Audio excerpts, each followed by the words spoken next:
The story began on a fateful day when Kasuk found himself in a strange, heavenly realm and was welcomed by a girl named Elise. She took him to her master, a goddess named Usura, who informed him that he had died in an accident and could either choose to reincarnate or get summoned to another world. Kasuk chose to be summoned but requested that his memories remain intact, so after a week, the goddess granted him his wish. Before sending him off, she imparted power onto his left eye and told him that his future would be determined by his choice at the summoning activity, so he should live wisely. He was sent through a portal, which led him straight into a sandstorm, and saw some figures in the distance whom he initially assumed were humans. It turned out that a great bear was behind him, but two angel girls screaming in terror defeated the bear in one hit. The girls welcomed him as if they knew him already, but they soon got into a petty fight, and he silenced them, asking why they referred to him as their master. They explained that Lady Usura created them both to be his assistants, and for them to begin working, he had to select one of them to stay by his side. Kasuk wasn't ready to get a headache dealing with women's matters, and he already knew that he wouldn't go wrong by choosing both of them, so he told them there was enough space on his bed for 3. They asked him to name them, so he named them Suki and Kuhai. Each girl accepted her name and was excited to finally be in his care.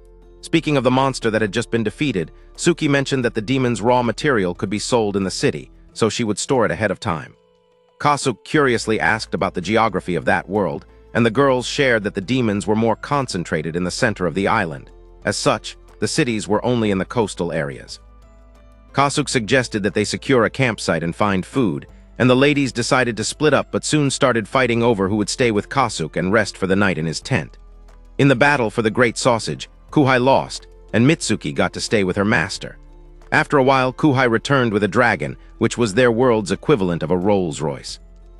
Seeing his horrified demeanor, she reassured him that in their world, the dragon that would be serving as his ride had to be a tamed one, so he hopped on it. The ride felt great, and he soon took a liking to the dragon. The ladies were surprised that even though the dragon was already tamed, Kasuk seemed to be flying so easily on it, in much less time than it would take a usual person to fly, meaning Kasuk possessed more power than the eye could see.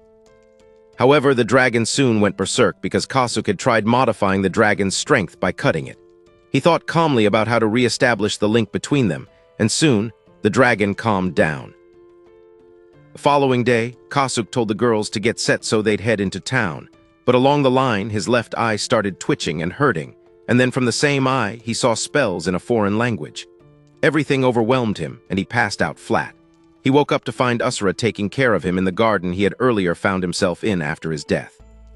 Kasuk was alarmed, thinking he had died again, but Usura reassured him that he was still alive, but the magical burden was too much for his body to handle, and so she had dragged his soul to escape it. She then explained that even though she had blessed his left eye, she never expected him to use it so suddenly and recklessly. Evidently, Kasuk had used the divine power he learned from Usura when he activated the power of his left eye, even after she had warned him to treat divine power with caution because his body was not used to handling such power.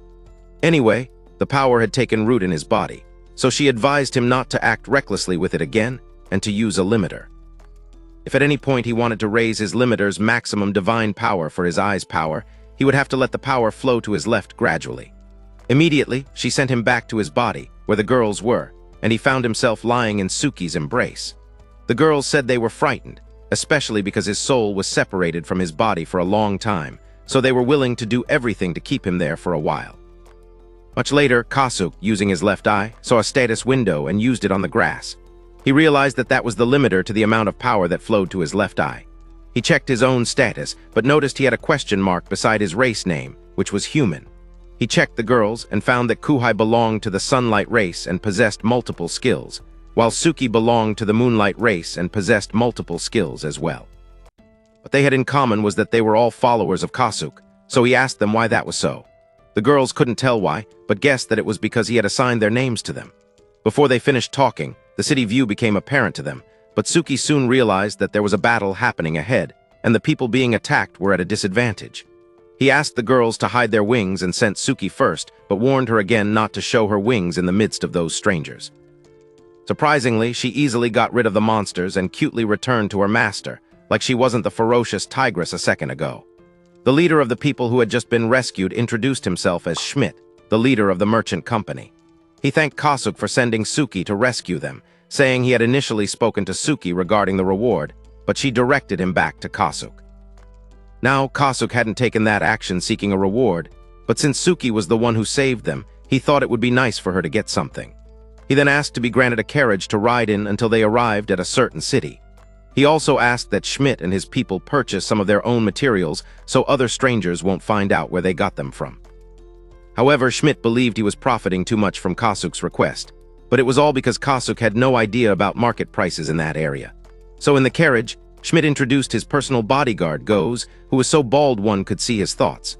When Kasuk and the girls brought out the items they had for sale, Schmidt and his guard, Goes, were shocked to find the item box magic and the black bear's fur. Apparently, most merchants would want such magic desperately, and subjugating a black bear was proof of being a first-class adventurer. This was because the black bear itself was not a particularly strong monster, but it was difficult to get to where black bears were. Schmidt had asked if they had preserved its organs because black bear organs were useful in making medicine, but since they didn't, he offered them 2 large coins. Goes was alarmed and reminded his master that 1 large coin was equal to 1,000,000 cents, which was enough for someone to live for a year. Schmidt knew that the benefits of the black bear's fur outweighed the cost of the coins. However, he soon noticed that Kasuk seemed displeased about something. To his utmost shock, Kasuk had more fur than he had initially presented. So Schmidt expressed his shock and then said he felt jealous in a good way. Later, they arrived at the city of Rusin, where Schmidt admitted that all the black bear's fur was worth 10 large gold coins, which he currently didn't have on hand, so Kasuk agreed to take the payment in the evening. Later, he and the girls searched for a suite to lodge in and found a good one that had a bed large enough for all 3 of them. Deep down, Kasuk wasn't prepared to milk dry by these beauties, but they were already eager to get down on him. In any case, he told them it was time to head to the public guild where they could gather information. The receptionist of the guild shared with them that there were 2 types of guilds. The first was private guilds made up of multiple parties, and then public guilds where everyone could register and find jobs. Presently, they were in a public guild where there was no limit on how many people could take the same request, because if multiple people made the same request, they would be formed into a party, which had a maximum party size of 6 people. Also, each request was assigned a rank, and only parties with the corresponding rank could take on such requests.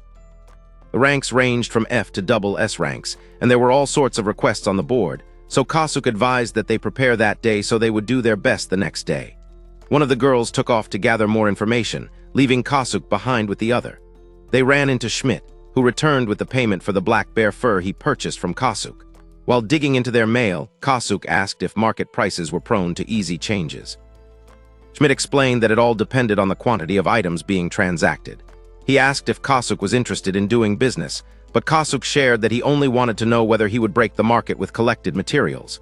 In any case, they retired for the night and Suki returned, feeling exhausted and demanding a reward. Also, it seemed she was high on expired piss and already wanted to do crazy things to him. But when Kuhai caught them, she wanted in on the action, so both girls changed into their most atrocious attire and spent all night drawing Kasuk's soul through a shaft. Next day, Kasuk defeated some golems with the girls and got handsomely rewarded for the mission. Seeing that his rank had risen again, Goes congratulated them and offered to organize their rank advancement party while introducing them to others.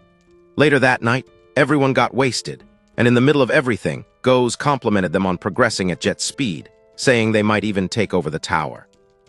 Kasuk asked him to clarify what he meant by the tower, so Goes explained that in the central continent, there were 7 towers in total, all centered around the tallest one. Whoever was lucky enough to reach the top of the tower could overtake it, because it's been that way since the old days. However, there was yet to be a single person who conquered a tower in the central continent. The nation mostly owned these towers, but anyone who could conquer them would eventually become the king of a nation in the future. In the first place, getting near the tower was extremely difficult, and attempting to conquer it was even more challenging. Later that night, Kasuk was lost in thought and obviously had his mind on the whole tower issue because their party only consisted of 2 people, and people would get suspicious if they tried to do anything with them. So instead, Kasuk suggested that they find the most secure tower, conquer it, and use it as a home base. However, no matter how powerful Suki and Kuhai were, it would be difficult for only 2 of them to conquer an entire tower, so he told them to forget all about the whole tower thing. However, the girls said that if he really did want to conquer a tower, they would put in their best to make sure they actualized his dreams. Suki asked which of the 7 towers would be the best to conquer, and Kuhai suggested that since they were going to do it anyway, it would be best for them to aim for the biggest one. With that, Kasuk finalized that they would make the tallest tower their primary target. 10 days later, the squad had ventured so far through the wilderness, through the winter storm, and had arrived at the tallest tower. It was so huge that it made them wonder how anyone was able to construct such a tower. Soon, Kasuk spotted an entrance and also advised the girls that if it seemed too dangerous and challenging, then they could just escape immediately. At the same time, his dragon also landed, expressing its desire to be a part of the mission. Upon getting into the tower, they found themselves in a wide open space. But with no obvious staircase to lead them to the top, Kasuk mounted his dragon with the girls, and they made their way to the skies, where they spotted a teleportation stone. Right beside the stone was a portal leading to the second floor, but they moved upwards riding on the dragon and were able to skip right up to the 40th floor without fighting any ground monsters. However, on the floors that they were not able to fly with the dragons, Kuhai and Mitsuki were able to subdue any monsters encountered, so they passed through without any trouble. However, they soon arrived at the 92nd floor, where they were unable to proceed any further with their dragons. Kasuk left his dragon outside and went on to enter through the teleportation portal with the girls. He was initially worried about how easy everything was and wondered if they were about to face even greater difficulty. But the girls shocked him beyond belief and kept slaying the monsters with barely any visible difficulty. In the end, they eventually arrived at the 100th floor and found 3 giant crystals, namely, the demonic crystal, the godly crystal, and the holy crystals. It seemed these were mechanisms connected with the tower, but this so-called system voice surprisingly belonged to Asura. They located the direction from which the sound came and saw a tower management console where Kasuk could issue commands. He hesitated to place his hands, but the girls asked him whether it was that he didn't want to become the manager, and he said that he didn't feel good assuming that position because it was Kuhai and Suki who conquered the tower, while he absolutely did nothing. However, both girls pledged their loyalty to him, saying their primary role was to protect him. Suki stated that she had no thoughts of becoming the manager or desiring the position, and neither did Kuhai, so the only person whom they could accept to become the tower's manager was their master, Kasuk. They pushed him to the forefront, and he made contact with the console, so the system began initializing the registration of Kasuk as ruler of the tower. After a while, something bright overtook the tower and everything was complete. Kasuk was asked to register his name as the ruler. Instead of using his own name, and for the sake of the future, he used the name Amamiya. On that day, a new conqueror of the tower in the central continent was born for the first time in history, and their nation began to move forward. After the optimization process had been completed, he was commanded to touch the management console to begin a tutorial. After that, the tutorial commenced, and afterwards, Kasuk's brain was fried because he finally used it for the first time. One of them suggested that instead of doing nothing, he could try giving the system an order. He got his notes, which contained a summary of the tutorial from earlier, and wondered what the first step to take was. Kuhai suggested that they remodel the floor in order to get a better hold of the basic controls, because it was relevant to start by creating a good place and habitable environment for them to live. Kasuk started by adding more rooms and organizing the architecture of the place, and after he input the changes into the control console, the rooms were installed. Thereafter, he set up furniture in all the rooms but seemed to be dissatisfied with having only 1 bedroom when there were 3 in number. However, the girls seemed unhappy that he was considering getting other rooms, so he just abandoned the idea.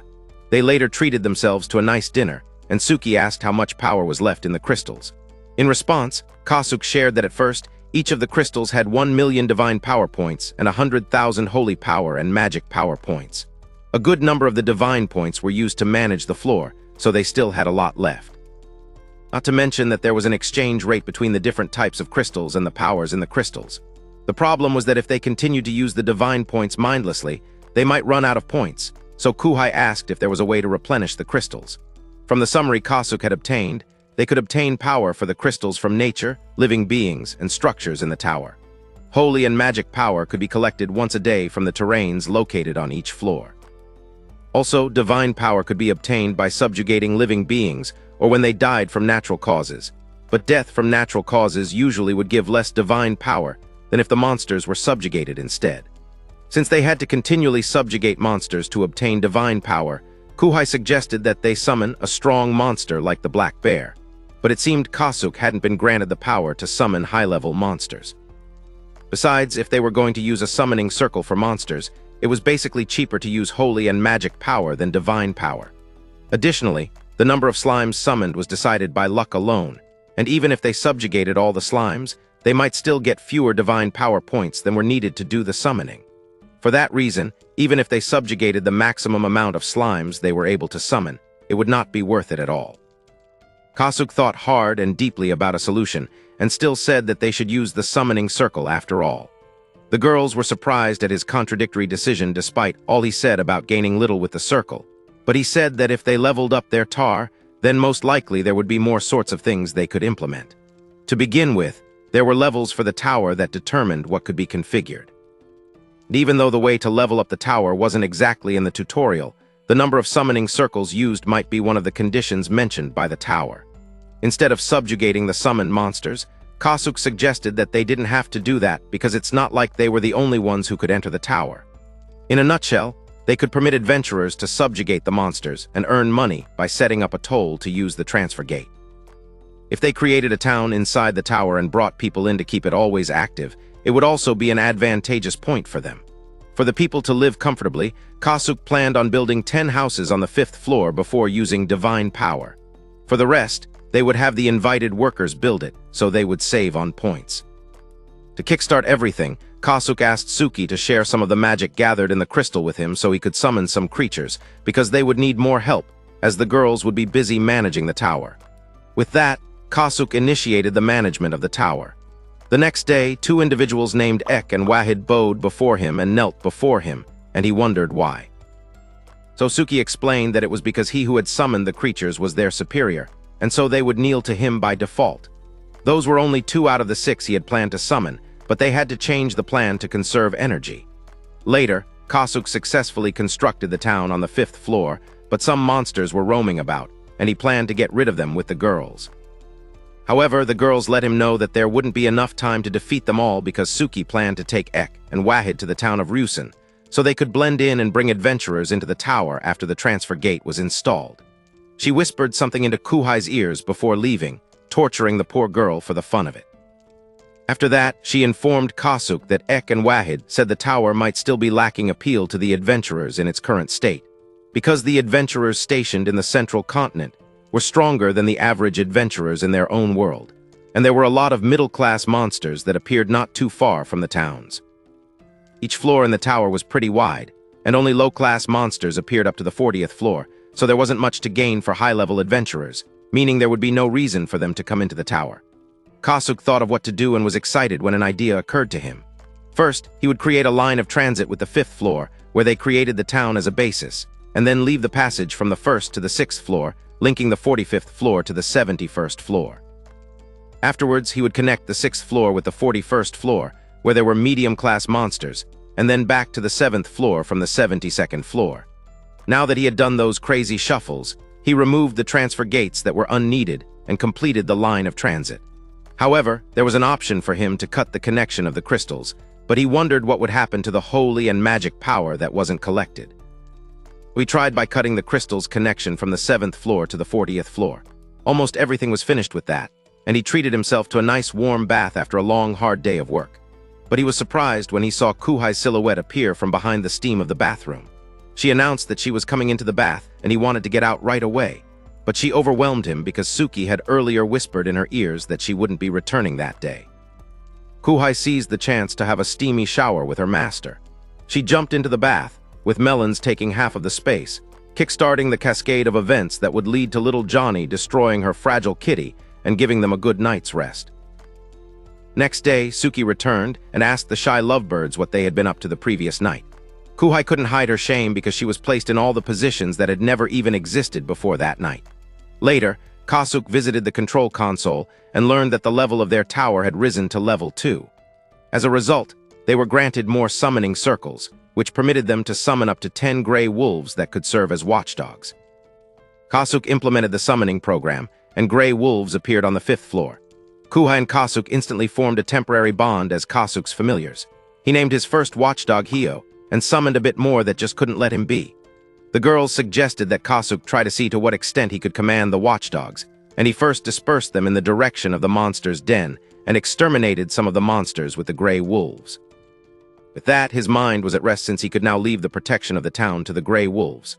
After returning to the control floor, Kuhai and Mitsuki summoned 2 people named Isnani and Dal, and Kuhai took them to Ryusen.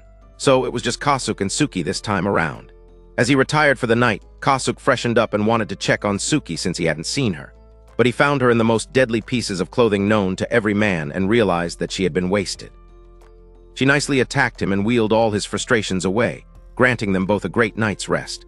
The next day, the tower had surprisingly arrived at the 3rd level, and Kasuk wondered why they had leveled up, because it was only the previous day that he had summoned the watchdogs.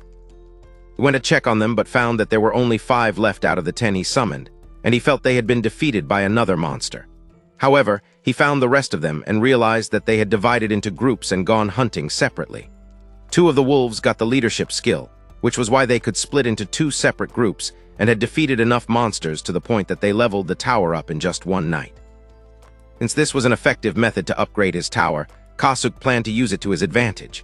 Some minutes later, Kuhai returned to them, and Kasuk shared his plans to maximize the potential of the wolves. First, they would divide the wolves into 2 groups and let one of the wolves command one group, and then summon 10 new wolves to protect the town. Afterwards, they would take the group that the other commander led to the 7th floor and install a barn and a pond, and add 20 more wolves. It was there that the wolves on the 7th floor would be positioned. Kasuk also planned to summon slimes in the floors where the wolves were as bait so that the gray wolves would become self-sufficient. Suki asked Kasuk why he chose to go through all the trouble, but he said he wanted to know just to what extent the hunting of the wolves could become a source of divine power. With that, he entrusted the floor to his appointed leader, Hill. After splitting the wolves into 2 groups, Kuhai and Mitsuki finished the last summoning but got into an argument over who would take the wolves into town. Eventually, they settled the matter by playing rock, paper, scissors, and Kuhai lost. Kusuki knew that after the girls returned, the rooms would not be enough for them and the new summons, so he added 6 other rooms and made use of them. Later, he summoned a fox named Wanli and used it on the 8th floor. As he did with the wolves, he put a barn and pond around and also summoned slimes for the fox spirits to eat. But there was also a new shrine that was awarded to the tower. Among the first 10 fox spirits that they summoned, 8 of them had the language comprehension skills and magical skills such as foxfire and illusion. Later, during dinner, Kuhai shared that 6 of the new summons were registering at the guild as a single adventurer party and had secured a place outside the city where they could set the transfer gate. However, the salary for the guards and the danger compensation for workers would be quite expensive. But Kasuk knew they could easily earn that money back by hunting monsters whenever they needed it. He also urged them to be careful so the connection with the adventurers wouldn't be exposed because he didn't want anyone to discover his identity as the tower's administrator. After they finished eating, they went to check on the wolves on the 5th floor. Among the new group of wolves, there were 4 who had learned the leadership skill, but there weren't so many changes other than them raising the level of their skills. Unfortunately, on the 7th floor, 2 wolves had died while hunting. So he reprimanded the team leader and taught them not to be on the offensive all the time. He later refreshed himself by taking a nice nap, but the girls joined him in the end. One thing led to another, granting them all a great night's rest. In the morning, the entire tower was vibrating because Kuhai had turned it on. It was due to a new management function he had implemented, which enabled him to entrust some of the management to other people. He thought of transferring the management authority of a couple of floors to the girls, and had tried expanding the control room by adding 2 more control terminals. He had already registered them as senior managing assistants, so it was only a matter of transferring the required authority to them. Thereafter, he handed them control over certain rooms he had placed new consoles in, one containing the World Tree's seedling and another containing the Vermilinear Castle.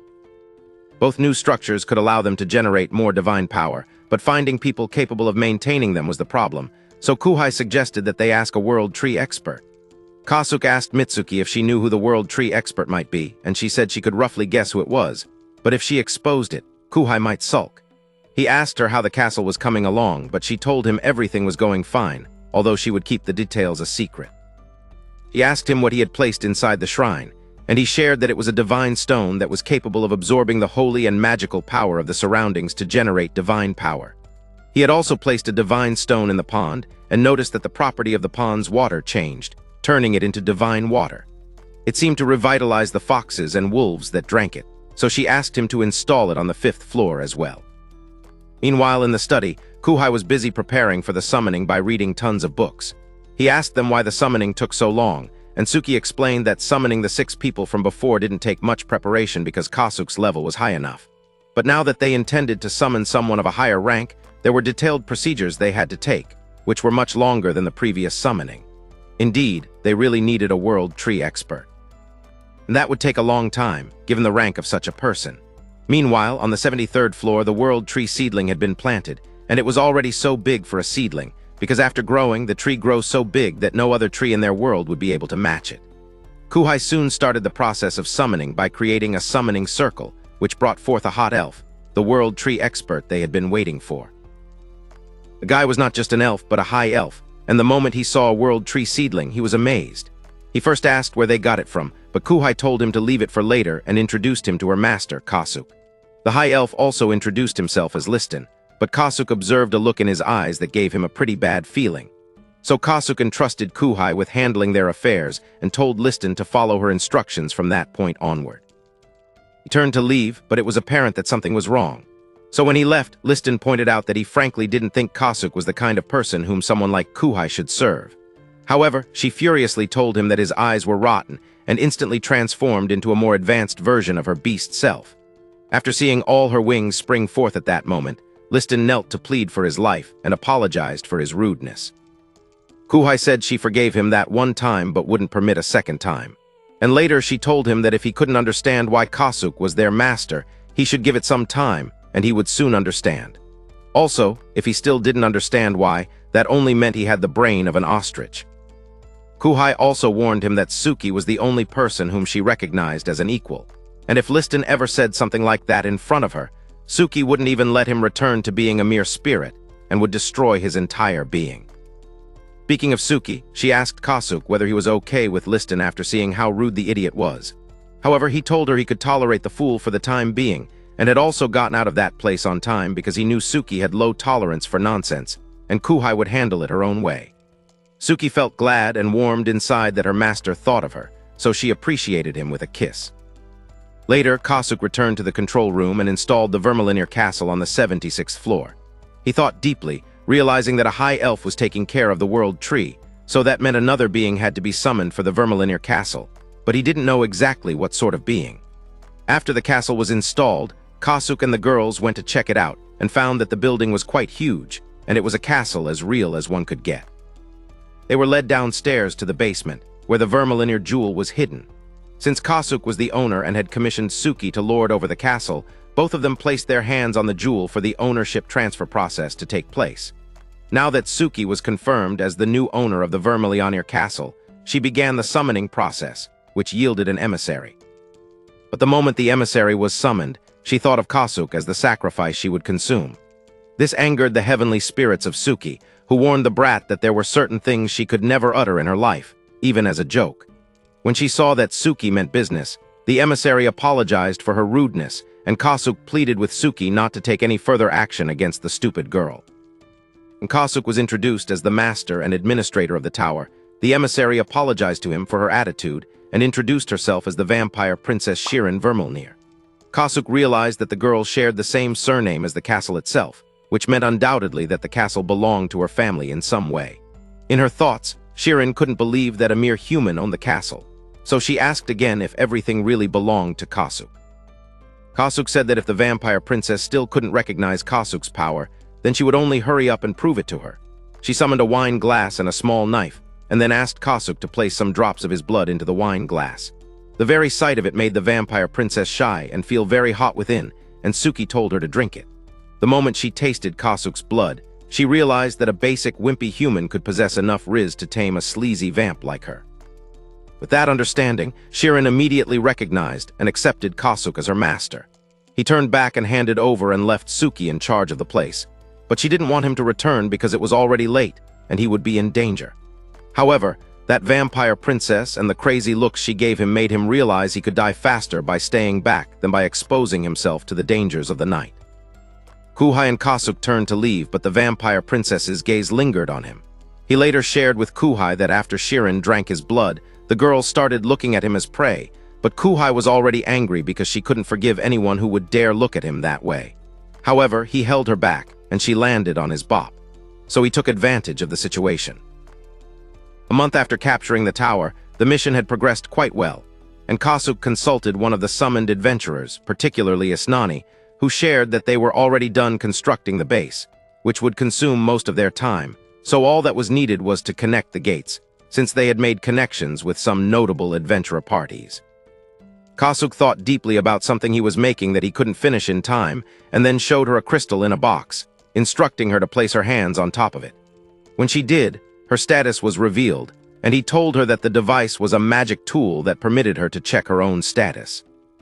Kasuk seemed dissatisfied with the device because what they called status was a collection of people's personal information, and for the sake of making it something only visible to the owner, he tried creating something in which he could transcribe the information like a card, but that didn't go well, so the best he could do was make it display inside the box. He asked if Mitsuki and Kuhai could handle that, but the girls said they couldn't handle any tool that wasn't his. Since it had come to it, Isnani decided to step in and help complete it. Later, at the base of Kasuk's party in the city, he installed the transfer item, and the adventurers formally congratulated him on his success. He, however, told them not to be so formal with him, but they told him he was their master after all, and they were grateful for all he had done. He left the handling in the hands of an old man, and all they had to do was test the transfer portal. Kasuk and the girls disappeared through it, and the old man charged his fellow adventurers not to disappoint him. The tower had soon progressed to a point where more people could join in, and 1 week before the official opening of the tower, Liston sent a message stating that the world tree had grown enough to take root, but he needed more people to help out after the tree grew bigger. Kasuk was shocked and suspicious about this because only a few days back, Liston had summoned 2 individuals, but Kuhai explained that all 3 of them were faring just fine until recently, and as such, more people were needed. Just this time around, Liston didn't want the people to be summoned but called in from the outside. The said individuals were located to the north of the central continent, where an ancient world tree existed. But since it was completely covered in deep snow, powerful monsters capable of enduring the environment appeared and made it almost untouched by the people. However, the elves constructed a village near this world tree, and maybe it's because of a blessing from the world tree that they could live without suffering from much impact from the harsh, cold environment. For that reason, Liston wanted to ask for their help. Kasuk asked if the people would bother coming all the way to the tower, even though they were already taking care of a world tree, but Liston said that it seemed as though their own world tree would be serving out its role soon. The role of world trees was to regulate magic and holy power, but that particular world tree had fallen out of sync with the earth, which was why it had already fulfilled its role. Kasuk arrived at the world tree's site and noticed that it had grown significantly beyond his wildest imagination.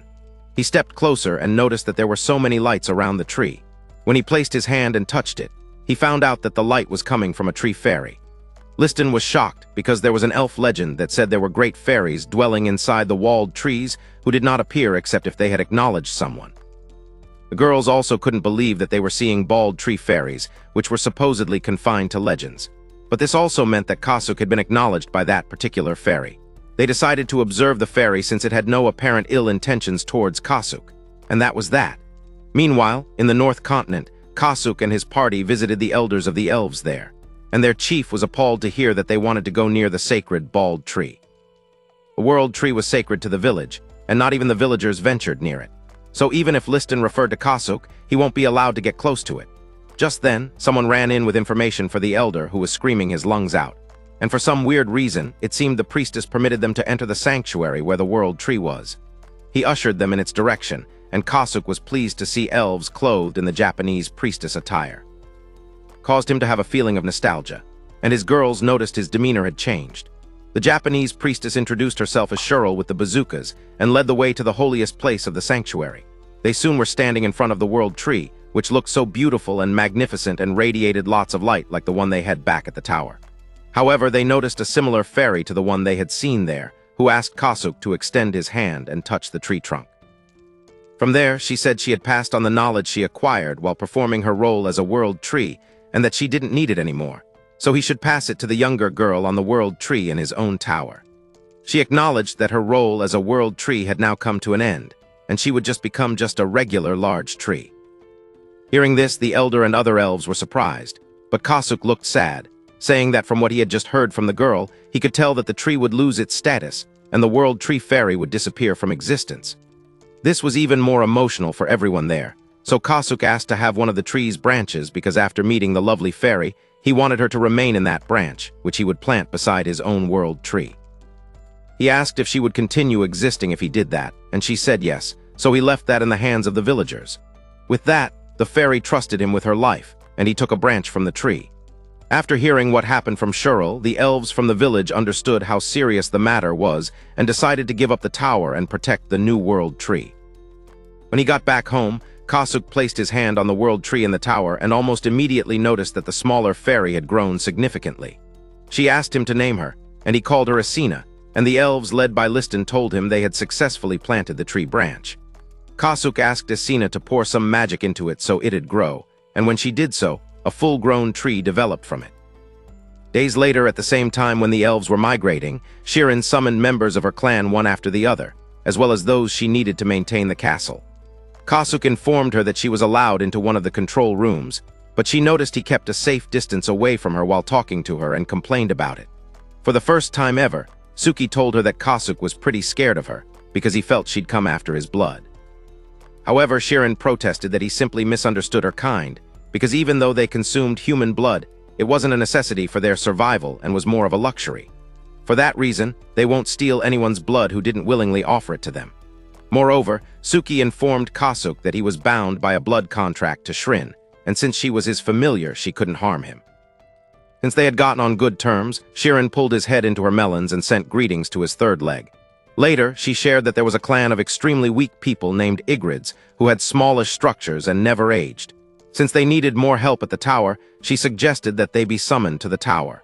Kasuk instantly accepted the idea, and Shirin excitedly brought them on board. About a week after activating the transfer gate at the Amamiya mansion, they received more visitors than ever before, ranging from people who worked at the tower's town and returned with medicinal plants to sell at high prices. The rumors of this new thing spread rapidly among adventurers overnight, and tons of them were lined up and fighting to use the gate. They were instructed to camp out, but apparently none of the adventurers planned to do so because they had heard that after entering the tower, they would obtain treasures right away. Schmidt also showed up, and the old man in charge of adventurers introduced him to one of the adventurers who had already been in the tower because Schmidt wanted to know more about the tower. Apparently, the guy and Schmidt were already familiar with each other, so Zassen, the adventurer, introduced himself and shared that he had previously tried renting a base in the tower and had obtained a super large bag of loot. He showed Schmidt his loot to convince him, and Schmidt was shocked to see that almost all the items Zazen had acquired were rare materials. In that case, if they were able to procure such every day, the life in Ryusen town would change, and they could open a really huge store and even. Meanwhile, 2 days later, Kasuk heard that the first store on the 5th floor had been opened. He additionally noticed that one of the leaders of his wolf packs, Nana, had a slightly whiter fur in addition to a new title known as the Great God's Emissary. Kasuk was confounded about this and asked Suki if she knew anything about white wolves or the Great God, but she said she knew only the barest minimum about white wolves but nothing about the Great God. However, she offered to refer him to someone whom she felt might know something about it. Later, they headed to the Elven village on the 73rd floor, and a guy named Lilith offered to be their guide. He seemed repulsed at the sight of the white wolf and then explained that it was because white wolves were the natural enemies of elves. On the issue of white wolves, Kasuk asked him if he had ever heard about the Great God and the white wolves, and Asina responded, saying the white wolves were the personification of the Great God, who was the god of nature. She told him a high elf might know more about it, and Kasuk met Liston to ask more questions. Liston shared that a long time ago, when the world had just come into existence, the Great God used to live on its surface, and it was said that the form it had at that time was that of a white wolf. However, it was so big that the normal wolf could never match it. Hardly anyone ever believed in the story, but since the 3 fairies were real, it also meant the Great God was possibly real. Later, Kasuk thought hard about it and planned to keep looking into the matter. But just then, the multi-tailed fox, Wanli, appeared and was playing with him when Kasuk noticed that the wolf had been bestowed a divine power manipulation skill. He wondered if it was an effect of the divine stone, but wondered even more what telepathy could mean for the wolf, so he asked Suki what she knew about it. She explained what telepathy meant, and said it required both the sender and receiver to have the skill for them to be able to use it. The issue was who the receiver of Wanli's telepathy was. That was when an idea instantly popped into Kasuk's head, so he excitedly told her to go back to the control room and take Nana and Wanli as well. Also, he ran to his nerd chick, Isnani, excitedly saying that the answer was telepathy, which could not work unless there were 2 people, a sender and the receiver. In other words, for their box, they only had to create a destination for the data and have another box be the receiver and output. and if they set the card as the output destination, they would be able to record the data on the card. They both obsessively went on to try to make it work and eventually succeeded. The functionality of the box was complete, but the design was still lacking. Just then, Sheeran came in and attacked him with her golden globes for being so carried away by his card that he totally forgot about her. As an apology, he offered to create a card for her, and when she tested it, she realized it displayed all her abilities. Sheeran was so impressed that she said it could be classified as a form of super technology, but Kasuk felt she was just exaggerating. To her, this was no exaggeration because in the first place, no one should be able to use divine power, but it came so easily for Kasuk, and he had even gone on to create a tool with it. Speaking about the decoration of the cards, she told him to consult the Igrids because, just as she had told him, they were a clan of smallish people who loved living underground and digging holes to stay in. For that reason, they were extremely excellent with their hands and were even better than the dwarves. Following her advice, Kasuk agreed to meet the Igrids for the first time, but because of how sudden their visit was, it seemed like the Igrids were timid and afraid. But the moment Kasuk requested that they help decorate the cards, the girls willingly did as he asked, and were surprised to discover that he used divine power to create the cards. They decorated the card without causing any technical difficulties and made a few decorated samples for him. At the same time, they expressed their gratitude to him for giving them a safe space to live in. He was excited and planned to make time to visit them again. Thus far, the first adventurers had arrived at the town of the 5th floor, and the Ygritte migration also went well. Things seemed to be getting more lively in the tower, and thanks to Liston's good effort, more elves were migrating to the tower. Also, Kasuk remembered that the priestess attire he saw reminded him of Japanese attire and made his heart skip a beat. Coincidentally, Suki and Kuhai showed up in the Hooters version of the kimono, cosplaying as the priestesses of death. On the 5th floor of the tower's town, Schmidt was led into a building where the administrator of the tower would be waiting for him. He was utterly shocked to see that it was Kasuk who was the administrator, and shared that he wasn't shocked to see that they had conquered the tower. The reason for their meeting was that Kasuk wanted to establish a guild that would not only be like the adventurers of the tower, but rather a combination of both of them, which he planned to call Crown.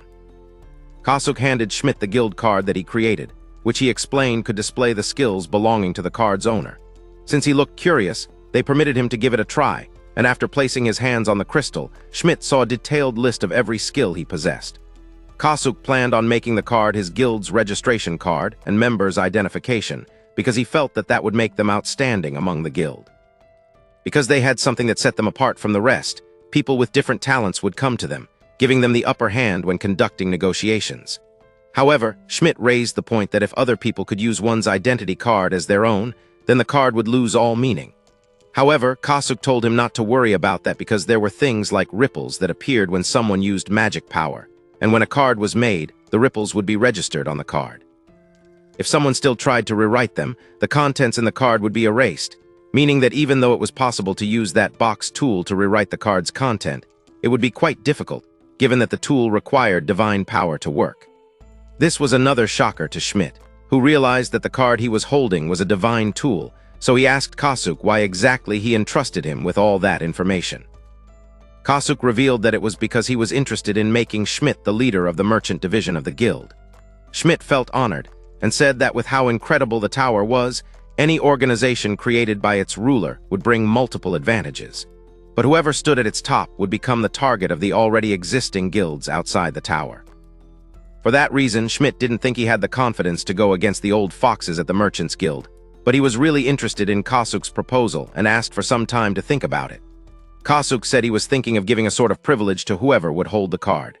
Firstly, people had to pay a toll to pass through the transfer gate, but for the merchant, who definitely had to come and go through it constantly, it was burdensome. So Kasuk believed that he would permit Schmidt to use the transfer gate free of charge. Instantly, he struck a chord in Schmidt, but also went on to add that he was planning on adding more transfer gates, so if Schmidt were to accept Kasuk's proposal, he could even choose the location of the next transfer gates. Schmidt immediately went into high-thinking mode, realizing that if they were able to convert the town into a stopping point and come and go in between the other towns on the continent, the value of the cards would be exponential. Immediately, Schmidt said that there was no merchant who would pass by such an appealing proposal, and that he gladly accepted Kasuk's terms. The men sealed the deal with a friendly handshake, and Kasuk retired for the night. When Schmidt left, Kasuk's senior employee and the guild's manager suggested that they hire more people to be able to manage the guild. So to employ that, he suggested that they employ slaves. There were 3 types of slaves. The ones who committed a crime, had a debt, or sold themselves. And any one of such slaves would be good for work, so the old man only wanted to seek Kasuk's approval for that. Even though Kasuk wasn't completely convinced by this idea, he knew they needed more people. However, Suki suggested that they start with around 10 people, and they could also employ battle slaves as guards. But before he knew what was going on, she wanted to be his slave for the night. Next day, Kasuk took a walk with Kuhai and noted that they had not been alone for a while, so he asked her to take a break. The poor girl said she had been exhausted from caring for the tree. But right then, Esina magically popped out of nowhere, saying she wanted to have fun.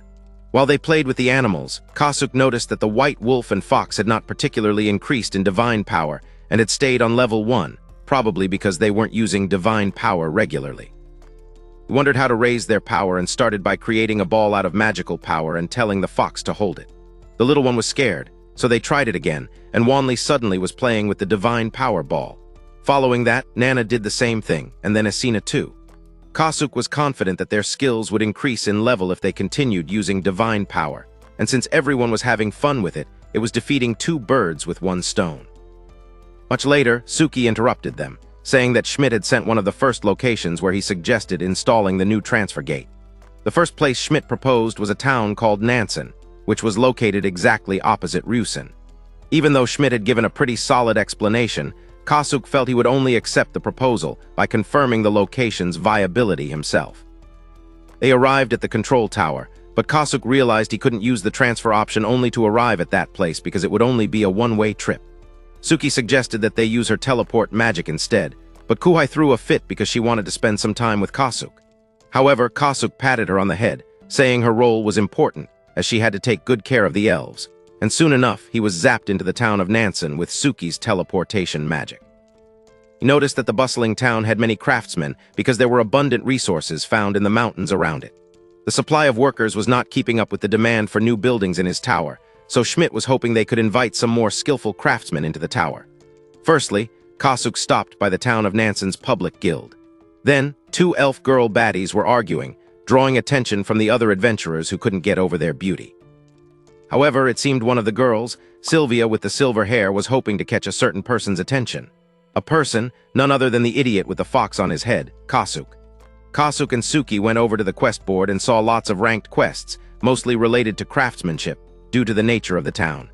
He supposed that he might find a good craftsman if he simply followed the quests issued by the Craftsman Guild. But while he was deep in thought, a bunch of malnourished-looking delinquents came to ask for trouble. He said he was only looking at requests on the board, but their scar-faced leader decided to teach Kasuk a lesson. However, it was Suki who ended up teaching the fool a lesson, and the other idiots were terrified after seeing their leader down in one move. Kasuk and Suki soon headed out since the guild employees were coming, but on their way out, the leader of the delinquents was terribly upset that he had been made a fool of publicly, and so he told them to try again because there was no way they could beat him and his goons at the same time. Kasuk noticed that the people in the town were strange because guards were not even trying to stop the idiot, even though he was making so much of a ruckus, so there had to be more to this group of deviants. He left Suki to manage the fools while he went around to investigate a couple of things. On the other hand, the elf baddies Sylvia and Colette also heard the ruckus that was going on and went to take a look. It was a nice show seeing Suki effortlessly beat those idiots to a stupor and make them pass out without taking their lives. After that, the leader was barely struggling, and Kasuk said he had some questions for him. Before Kasuk would even ask him anything, the idiot refused to cooperate, saying he had no reason to answer his questions. So Kasuk instructed Suki to ensure the idiot would never harm anyone again. She immediately sprang up to chop off his sword, but Sylvia immediately stepped in front of him to protect him. Kasuk recognized her from the guild, and Colette finally caught up to her, asking what she was doing. However, Suki almost attacked them, asking if they were also involved with the boy. Sylvia said they weren't, but that Suki was pushing it too far by punishing the guy any further. They introduced themselves, and Kasuk asked Sylvia if she knew what the delinquent had been doing.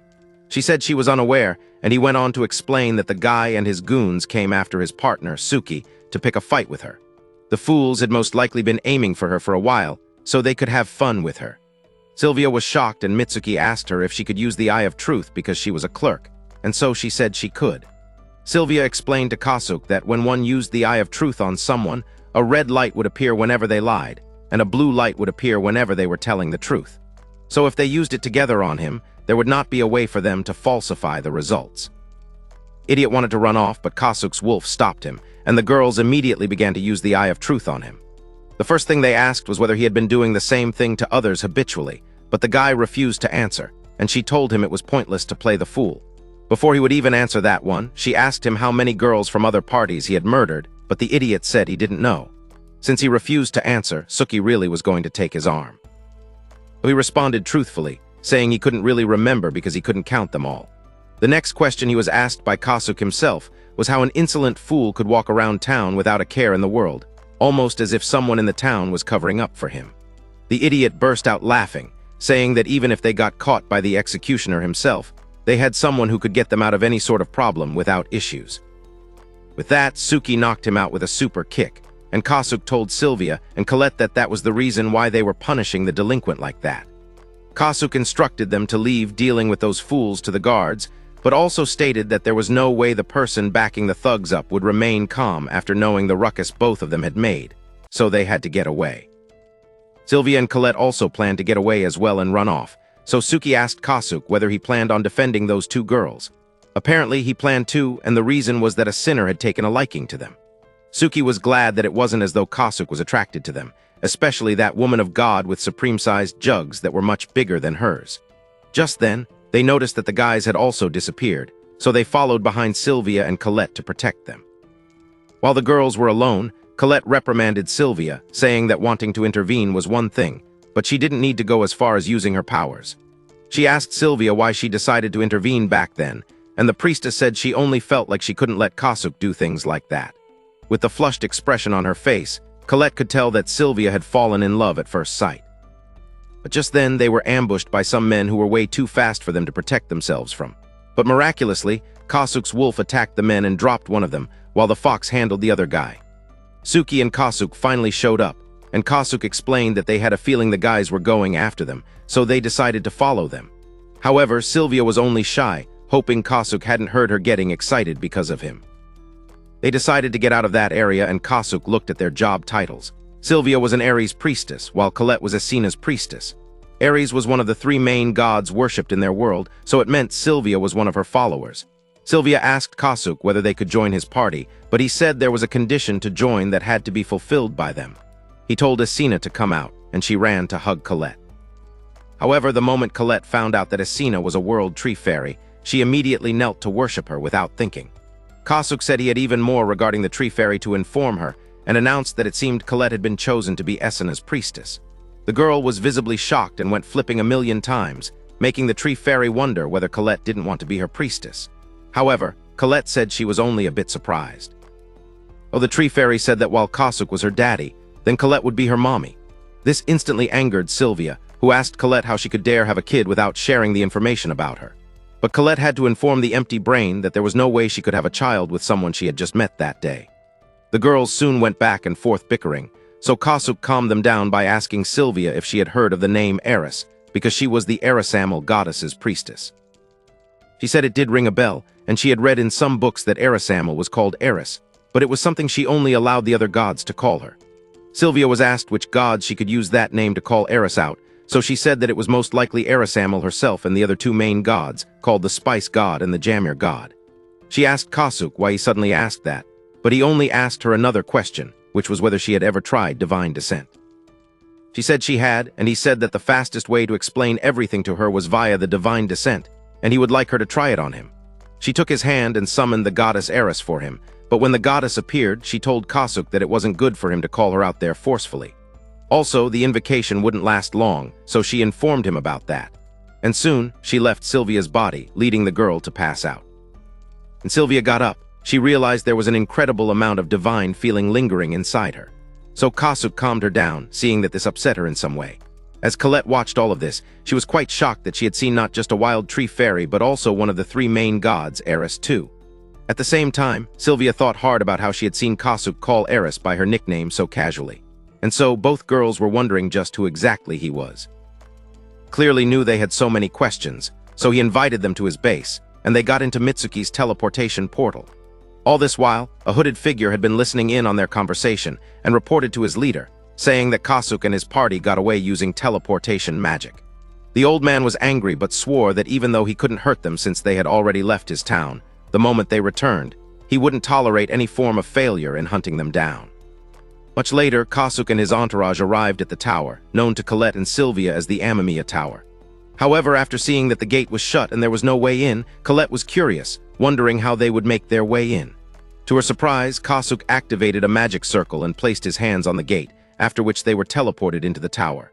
He welcomed them into his tower afterwards.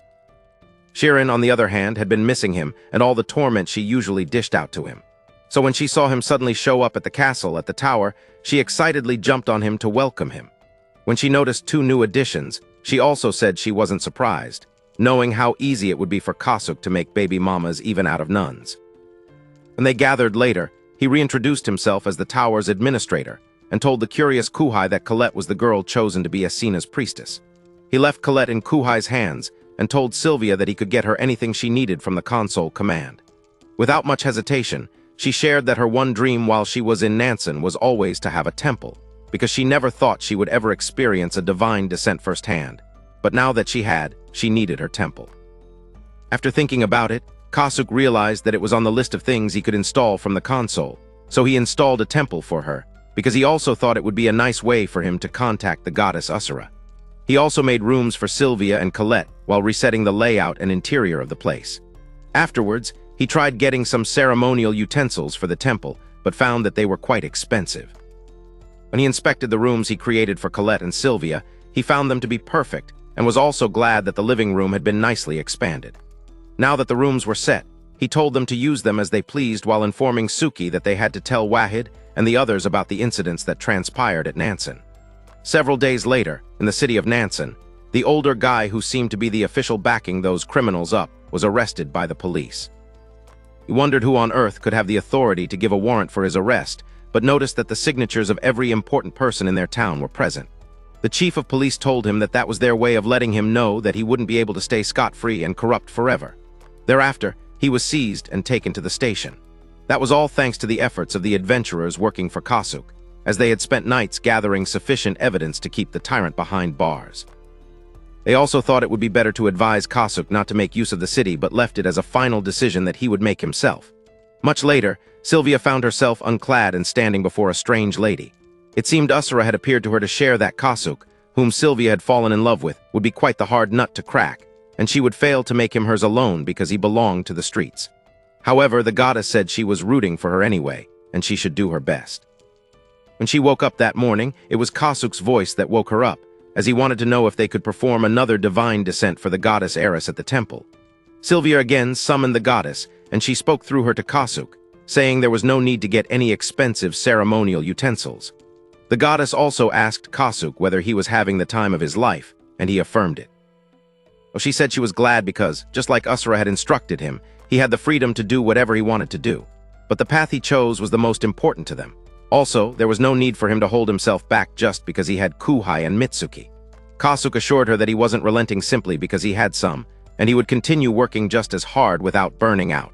Afterwards, Ares finished her session with him and left Sylvia's body as soon as she could. After that, the tower leveled up to the 5th level, proving the power of Ares as a goddess. As a result, they got a new summoning circle, and Kasuk planned to use it to install more monsters so they would get more points. The number of summoned monsters was random, so they could still earn points if they installed the circles constantly. However, some of the new monsters would certainly fall victim to them among the wolves and foxes, but trying wouldn't harm them. Kasuk additionally added seasons on each floor, like snowfall, rainy, and dry seasons. These seasons and other changes consumed tons of points, and the amount of points that could be stored had increased in the magic power crystals. But it wasn't certain that they would keep gathering such a maximum amount of points like they had done up till that moment. While Kasuk was hard at work, Shirin, Nana, and Wanli joined him, and she interpreted that Nana and Wanli said they would like to have their numbers increased, and that Kasuk should increase wolves and foxes. It was quite surprising that Shirin could communicate with them. So she explained that even though she wasn't fluent in speaking Zu, she could tell what they meant to a certain degree. Kasuk took this as a sign that if they used the spirits as intermediaries, they would be able to talk with Nana and Wanli a little, and such a race that could communicate with spirits would be extremely powerful. He asked Shirin if the elves could also do the same thing and soon summoned Colette, who was rather confused. He asked her whether she could communicate with spirits, and she said that being an elf, she had an idea how to interpret what the spirits were saying. Sheeran told her, that it also meant she could talk to the fox and white wolf, because those could also communicate with spirits, so they would certainly be able to communicate with her. She did try communicating with them and realized that it was happening just as Sheeran said. And she even said she was communicating with the pets about the floors where their friends were. After confirming that she could communicate with the animals, Kasuk asked his wolf whether she wanted to increase their number of wolves and how many more members had to be added. The wolf said that if Kasuk doubled the number of wolves, that would just be fine. And the same thing applied to the fox. Later in the garden, Asura was lost in thought, thinking about Kasuk, when Ares and her friends excitedly approached her, talking about how much Kasuk had achieved in such a short time. They seemed excited that she had successfully hidden his existence from the other gods, and it wasn't strange knowing she was the only one who could do that. However, Ares asked her why she did such a thing. Asura explained that she couldn't abandon Kasuk on his own after investigating the reason why his soul arrived there. Though she felt sending him to Asgard might create something amusing, she told them to keep silent about it and revealed a book named Asgard. Obviously, in their world, gods had a strong influence, so if they all interfered in Kasuk's matter, there would be chaos. But it was okay if the boy himself sought them out as he did Eris. In other words, they could all watch over him from behind the scenes. Days later, Kasuk noticed that the changes implemented had become very fruitful for the tower. There were lots of foxes and newer rabbits with gray wolves hunting them too. He had installed the rabbits with their summoning circle, added fox spirits, and built a new barn. Meanwhile, in the town, there were about 120 adventurers on the 5th floor, which was connected to Rusin. About 20 people were employed by Crown, his guild or association, while the rest of the people in town were adventurers, merchants, and craftsmen. He had noticed some of the buildings under construction finished nicely, meaning more adventurers would gather there, and had also increased the difficulty of the dungeon in such a way that every higher floor one ascended was more difficult. Beginner class and middle class dungeons ranged from the 51st floor to the 60th, and middle class and high class dungeons ranged from the 61st floor to the 70th floor. The high-ranked adventurers finally started pouring into the middle floors, and since they hadn't arrived at floors with dungeons before, he brought the middle and beginner class dungeons down a couple of floors. Also, he added treasure chests, but he only wished he could manufacture the items that were inside them. Later, he held a meeting with his staff and introduced Sylvia as the new high priestess. His senior staff was surprised, saying high priestesses were only found in temples since they conveyed the will of God to the people. The flustered Sylvia also agreed with this, saying she could only conduct a divine descent once and had only survived that because she borrowed a bit of his power. However, Kasuk told her that the only thing he did was summon Eris through her because Eris herself had chosen Sylvia to be her vessel. With that, the girl was convinced that she'd made the right choice when she decided to follow Kasuk. That aside, Kasuk spoke about adding one transfer gate in the town of Nansen, but he said he had something to ask of Schmidt. The plan he had was to install 2 transfer gates at the same time in the towns to the north and the south, meaning the farmer's town and the clergyman's town. This was because, after considering what happened in Nansen, he thought it would be good to divide the dependence they had on the towns. Schmidt agreed that to divide the risks efficiently, it would be better for them to install the gates in one go and set up some restrictions for using the gates by those who weren't members of their own organization. The old man was tasked to handle it and said they were already issuing temporary passes, so whenever they would introduce the cards belonging to their organization, management would be easier, as it would make it faster to register and check people's holy and magic power layout. Kasuk said he would try to mass-produce the cards and introduce them early, and then thanked everyone for their great effort. Later, Sylvia asked him whether he would be going to a certain place so she could accompany him. The reason was that the town was a sacred place for the worship of 3 main gods, and if she went there, she might be able to learn something about divine descent.